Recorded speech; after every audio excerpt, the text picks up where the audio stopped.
Okay, and I'm joined now by my good friend Junko Takahashi from Tokyo, Japan. Junko, welcome to the Pajama Travel Club. We have mugs, see? Oh, yes, that's nice. I want one too. So I would say good morning, but it's good evening in Tokyo, right? Right. Now it's 9 o'clock in the evening. Okay. Well, I see you're in the Pajama Club spirit, Junko, because you're wearing pajamas. Um, Yes. Yes. and tell me about the pajamas. How long have you had them? Do you ever get out of them? I just stay in mine. Yeah, well, actually, this is my favorite one. And then I have this pajamas about like since 2 years ago, but I didn't wear at the beginning very often because it's so nice. I didn't want to damage this. So like very carefully I was wearing, but now like every day I'm wearing it and every day washing. Okay. But, but Washing every day. I wash mine yeah, like once a month. Yeah. Okay. really. But Yeah. this, well, like the reason why I like this one is because it has a sheeps. Yeah. You see, like this is small sheep. Oh, yeah. You can count the sheeps to go to Yes, sleep. that's Okay. why. Yeah. Um, so, Junko, I'm curious, do most Japanese people wear pajamas when they sleep, or do they wear something more traditional like a yukata, which is a kind of bathrobe, or I don't know, nothing at all? What's traditional Japanese sleepwear? Yeah, I think pajamas. Yukata is only for the occasions. I mean, like yukata is not to sleep, but to Right. go out for like to see the fireworks in summer times. Okay. Or when you go to ryokan, the Japanese inns, they have yukatas. So that's kind of like a specials. And the kimono is even more special.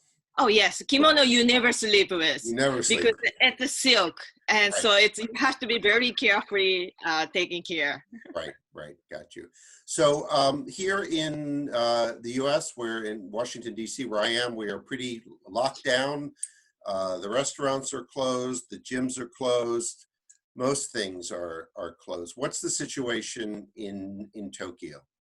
In Tokyo, it's also like many places are closed, like sport gyms are closed, and like mostly like touristic areas like Ginza or Shibuya or Asakusa. The places are pretty empty.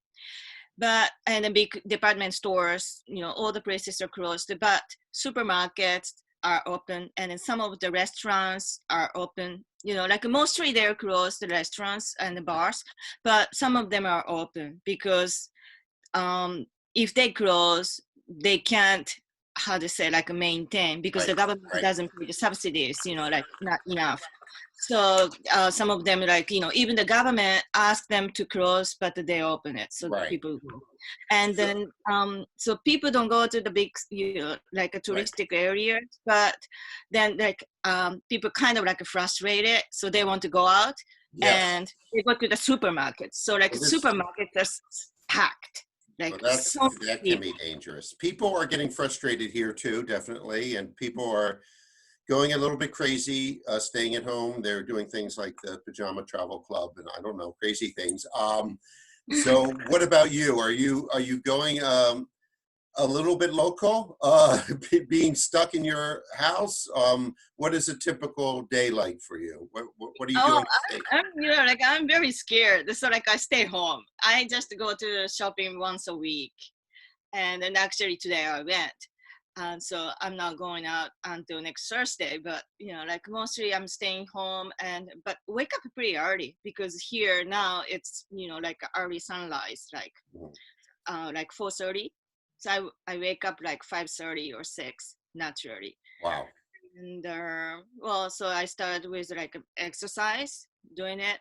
All right. And yeah, and then like taking care of my plants on the balcony.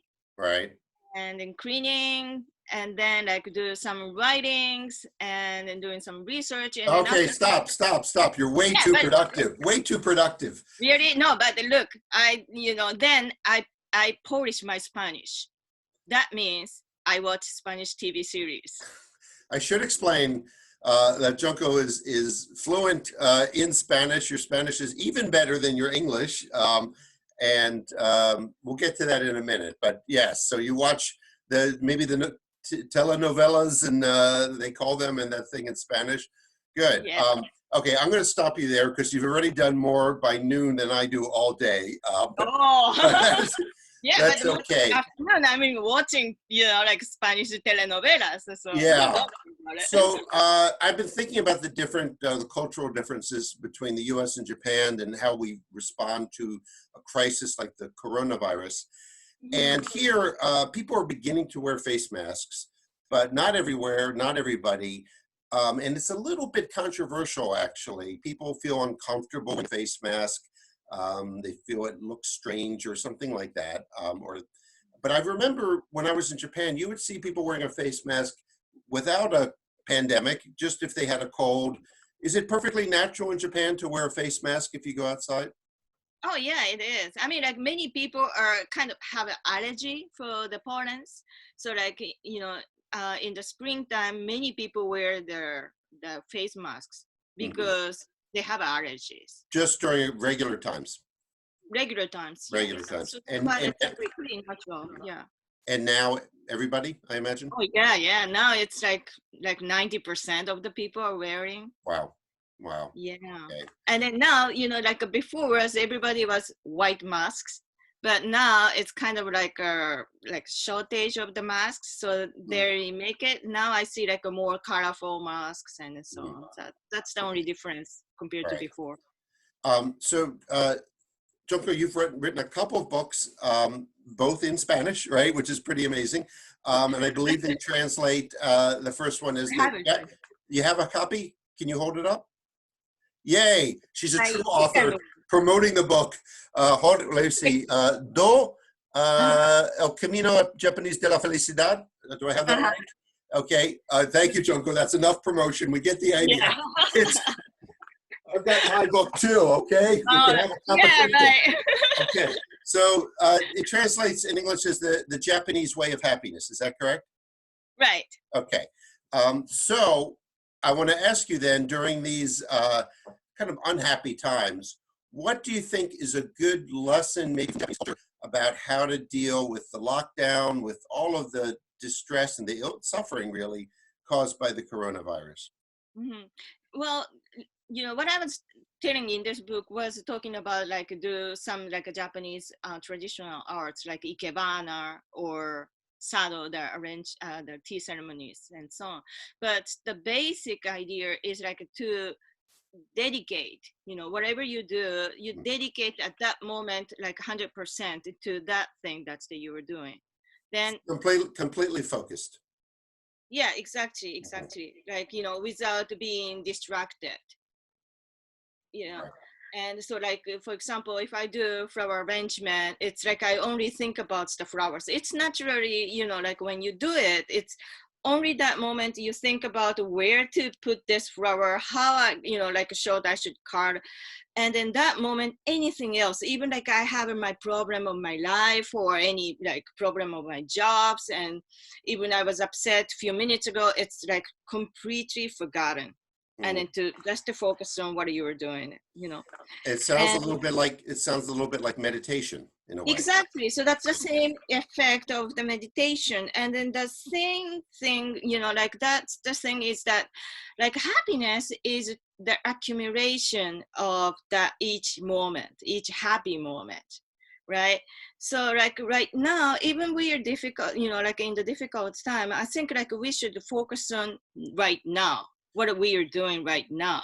Like not think about like, oh gosh, it was really nice before the coronavirus, or what I'm gonna do after this, like not like this. It's Right. what you have to do is like to concentrate on whatever you have to do. Like be in the moment. Be in the yeah, moment, in that moment. exactly. So I'm Right. thinking, for instance, of the sakura, the cherry blossoms, that the Japanese love the sakura cherry blossoms, but they don't last very long. They last just a few days. So you have to enjoy it in that moment, right? Same idea. Yeah, same idea. And then also that's why, well, like many Japanese people identify our like ideal life with sakura, the cherry blossoms, because they live only few, like for the moment, Right. intensively, like very beautifully. So like we always think like, we want to be like that too. Like Yes. each moment, like a whole, like a full power. That's a beautiful thought. So before we go, I wanted to reintroduce you to this guy. Can you see him? Yes. You recognize this? Okay, what is this called? Daruma. Daruma. And this Right. is the Daruma that you gave to me last time I saw you in Tokyo, because I was struggling to write this book, The Socrates Express, which is available in bookstores. Okay. In the retailer in August. Oh, wait, you promoted your book. Okay. I'm promoting mine. Okay. So I was struggling, and I think if I have the tradition right, help me out. When you're starting something difficult, you color in one eye of the Daruma, correct? Right. And then make a wish. And make a wish. And I wish that I could finish my effing book. And I did. And what do I do now? Fill in the other one? The other eye now. Okay. I'm going to do that right now, right here on Sort of Live, Zoom TV, coloring it in. Good. Ta-da! Yay! We have the Japanese So applause. I'm so happy to be this moment with That was you. an exciting moment. Yes. So, Junko Takahashi, I want to say domo arigato for taking part in the Pajama Travel Club. You're the first guest, other than my dog Parker and my two cats who have also appeared in videos. You're the first human guest, okay? Oh, thank you. Yes. Let me check with my staff here. We'll be mailing Junko a travel mug, Pajama Travel Club mug, and it may take a few years to get there, but please be patient.